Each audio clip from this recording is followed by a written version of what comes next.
What's going on, everyone? This is Dom, and meet the OnePlus 5.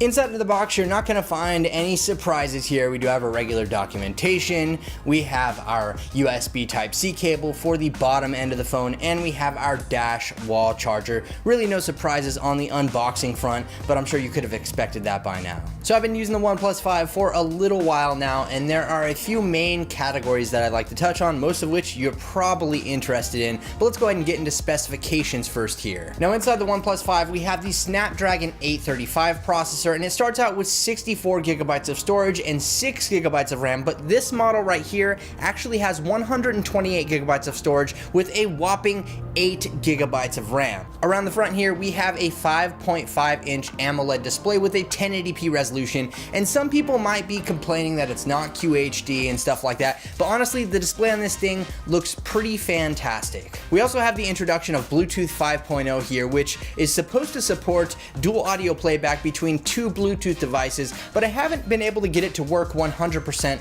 on my OnePlus 5, but maybe a software update will fix that in the future. So let's talk about the design here and address the big elephant in the room. So a lot of people saw early leaks and stuff of this phone, and it ended up being the real deal, and a lot of people are like, hey, yo, that looks like the iPhone 7 Plus.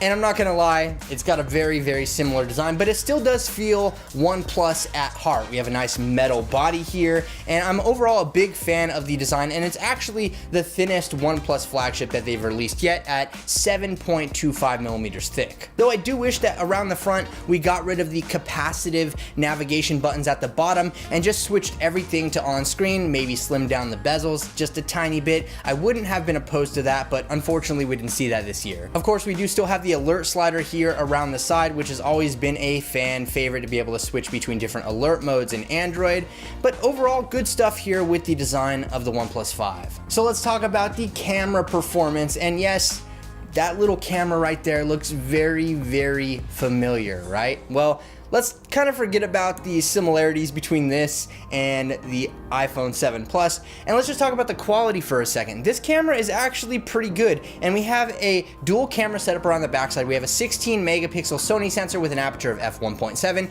and we have a 20 megapixel telephoto lens on the back with an aperture of f2.6. Honestly, this is a great main camera here on the backside. It can definitely hang with the top dogs, but don't take my word for it. I've linked a full gallery below if you want to check that out for yourself, but I've been pretty impressed with the photo quality here off of the OnePlus 5. We are lacking optical image stabilization here, so that will affect you in low light and the overall sharpness of your photos if you're a little bit wobbly in the hands. Not a big deal to me, at least in my opinion. It's not really necessary to make this camera shine, but it would have been a nice addition. The OnePlus 5 also features a new portrait mode, taking advantage of the dual camera setup here on the back. And that's cool and all, but one gripe that I have is that it's completely unoriginal. Like, sure, you can have a portrait mode, but don't copy every little detail down to the software in the camera app that's used for the portrait mode. I mean, we even have a 2x button that just looks identical to what's happening on iOS,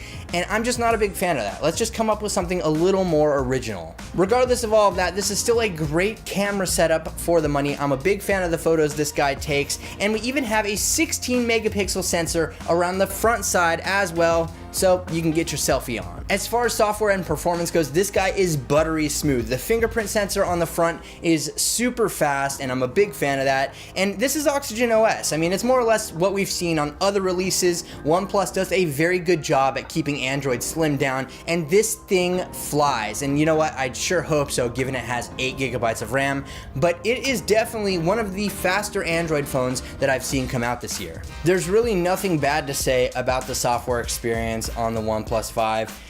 It's top-notch all around, but now all of these factors kind of come funneling down one little tube when it comes to battery life. So is it good? In my experience, I've had some mixed usage with the OnePlus 5, and that's not necessarily a bad thing. So I've seen anywhere between 4 and 5 hours on a pretty regular basis of screen on time with this guy, but I've actually seen it shoot all the way up to 6 as well, which I've been pretty happy with. They say that the battery on the OnePlus 5 is 20% better than the OnePlus 3, and I guess I could probably see that. I mean, it's going to depend on which carrier you're on, how much you're using the phone, things like that. There's a lot of factors that go into play here, but we also do have dash charging as well, so you can top up pretty quickly when you're running low on juice. And you know what? This is going to be the phone to compete with in 2017 as far as what you're getting for the money.